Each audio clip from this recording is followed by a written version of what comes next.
7 states of India, eastern part of India. We are the only guardian of the ocean. 5 अगस्त 2024 के बाद से बांग्लादेश भारत के लिए थोड़ा ज़्यादा खतरनाक हो गया है। मतलब कुछ मामलों में पाकिस्तान से ज़्यादा खतरनाक है। ये बात हम इसलिए कह रहे हैं क्योंकि बांग्लादेश की सरकार चला रहे मोहम्मद यूनुस हाल ही में चाइना के दौरे पर गए थे। इस दौरे के दौरान उन्होंने भारत के 7 राज्यों को लेकर बहुत खतरनाक बातें कहीं। चीन की गोद में जा बैठे यूनुस ने अपने बयानों से भारत के नॉर्थ ईस्ट के 7 राज्यों को भारत से लगभग अलग थलग करने जैसी जो चेष्टा है वो प्रकट की। उनकी ऐसी बयानबाजी के बाद इंटरनेट पर लोग बांग्लादेश को लेकर आग बबूला हैं। They are landlocked region of India. They have no way to reach out to the ocean. We are the only guardian of the ocean. नमस्ते, मेरा नाम है तरुण और इस स्टोरी में आपको बताते हैं कि यूनुस ने चीन में भारत के खिलाफ किस तरीके का जहर उगला है और इसके क्या मायने हैं। शुरू करते हैं ये स्टोरी, लेकिन सबसे पहले ऐसी ही स्टोरीज़ के लिए स्विच को फेसबुक, यूट्यूब और इंस्टाग्राम पे फॉलो और सब्सक्राइब ज़रूर कर लीजिएगा। तो हाल ही में यूनुस एशिया कॉन्फ्रेंस के बाओ फोरम में हिस्सा लेने चाइना गए। यहाँ उन्हें राउंड टेबल में बोलने का मौका मिला तो बोलते हुए उन्होंने अपने इलाके के ट्रेड और कनेक्टिविटी का मुद्दा उठाया, लेकिन बोलते बोलते अपने देश के साथ साथ कब भारत के नॉर्थ ईस्ट को भी लपेट लिया शायद उनको पता नहीं चला, या पता चलते हुए भी उन्होंने ऐसा किया है तो ये माफ़ी के लायक कम से कम नहीं है। एक सोवरेन कंट्री के ख़िलाफ़ आप इस तरीके की बयानबाजी नहीं कर सकते। माफ़ी के लायक इसलिए नहीं है क्योंकि एक तो हसीना का तख्ता पलट करने के बाद वो बिना चुनाव लड़े बांग्लादेश के चौधरी बन गए। अभी वो बांग्लादेश के सरकार जो है वहाँ पे उसके चीफ एडवाइज़र हैं। बांग्लादेश के अलावा दुनिया में शायद ही कोई ऐसा देश है जहाँ चीफ एडवाइज़र नाम के किसी पोस्ट पर उस देश का मुखिया बैठा हो, वो भी बिना चुनाव लड़े। ऐसा लगता है कि बिना चुनाव के बांग्लादेश के चौधरी बने यूनुस के दिमाग में चौधराहट जो है वो सवार हो गई है। शायद इसी वजह से वो भारत के 7 राज्यों के भी चौधरी बनने का सपना देख रहे हैं और चौधराहट के इसी नशे में बड़बड़ाते हुए उन्होंने भारत के 7 नॉर्थ ईस्टर्न राज्यों को लेकर 3 बित्ते का अपना मुंह खोला और बोला कि ये राज्य समुद्र से कटे हुए हैं, ये लैंड लॉक्ड हैं, चारों तरफ से ज़मीन से घिरे हुए हैं, जबकि भारत के ज़्यादातर हिस्से समुद्र से कनेक्टेड हैं। लेकिन यूनुस तो साउथ एशिया के नए चौधरी हैं और अपनी चौधराहट पे कुछ भी बोल रहे हैं।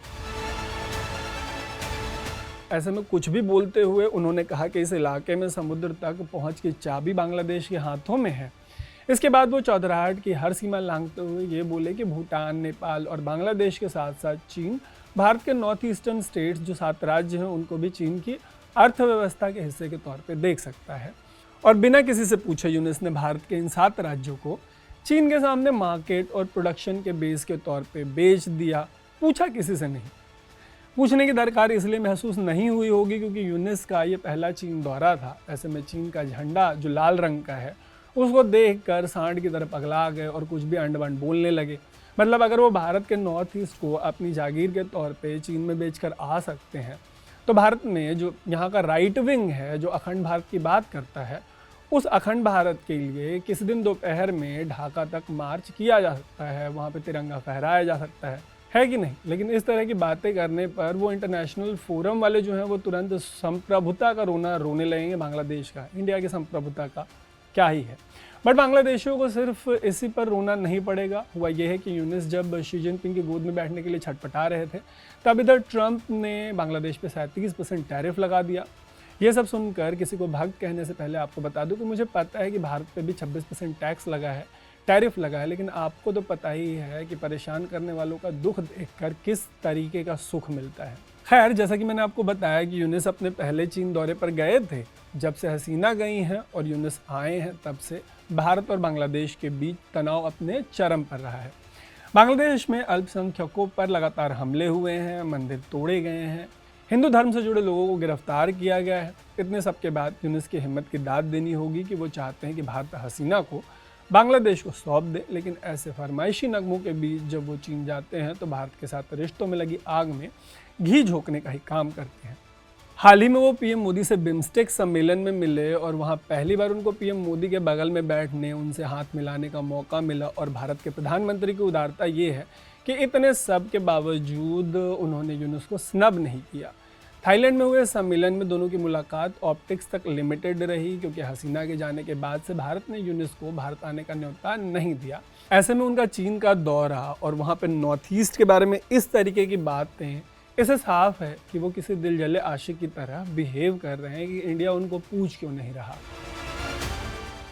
इन हरकतों से साफ है कि भारत और अमेरिका से दूरी के बाद बांग्लादेश के पास चीन के अलावा कोई ऑप्शन बच नहीं जाता। ऐसे में उनके ऐसे बयानों पर विदेश मंत्रालय ने तो कोई रिएक्शन नहीं दिया है, लेकिन भारत के कई नेताओं ने उन्हें आड़े हाथों लिया है। जैसे कि असम के चीफ मिनिस्टर हेमंता शर्मा ने यूनिस के बयान को आपत्तिजनक और निंदनीय बताया है। उन्होंने ये भी कहा है कि यूनिस चीन को ये बताने की कोशिश कर रहे हैं कि नॉर्थ ईस्ट के मामले में जो चिकन नेक है वो भारत की कमज़ोर कड़ी है और इस तरीके की बातें करना ठीक नहीं है।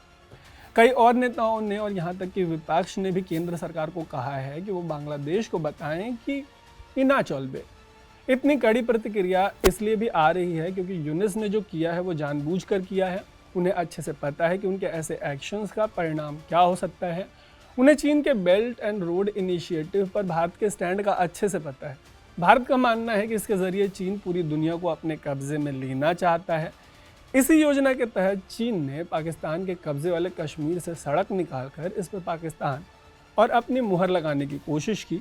ऐसे में नॉर्थ ईस्ट पर यूनिस ने जो बोला है वो नशे में नहीं बोला, बिल्कुल होशो हवास में बोला है। ऐसे में उन्हें यह साफ संदेश दिया जाना चाहिए कि भाई, अगर आप नॉर्थ ईस्ट की तरफ देखेंगे तो अखंड भारत वाले बांग्लादेश पर तिरंगा फहराने के लिए किसी दिन दोपहर में अच्छे मूड में निकल सकते हैं। क्योंकि अगर उनको सच में नॉर्थ ईस्ट और इसकी कनेक्टिविटी से जुड़ी लेजिट चिंता थी तो वो बिम्स्टेक का इंतज़ार कर सकते थे। यहाँ पीएम मोदी की मौजूदगी में वो भारत के इन राज्यों से जुड़ा मुद्दा, इनके विकास का मुद्दा उठा सकते थे। लेकिन जब तक ये स्टोरी लिखी गई, जब तक ये आप तक पहुँची है, तब तक कम से कम मोदी से हुई उनकी मुलाकात में ऐसा कुछ निकल के सामने नहीं आया है। बावजूद इसके भारत ने बांग्लादेश को 2 चिट्ठियाँ भेजी।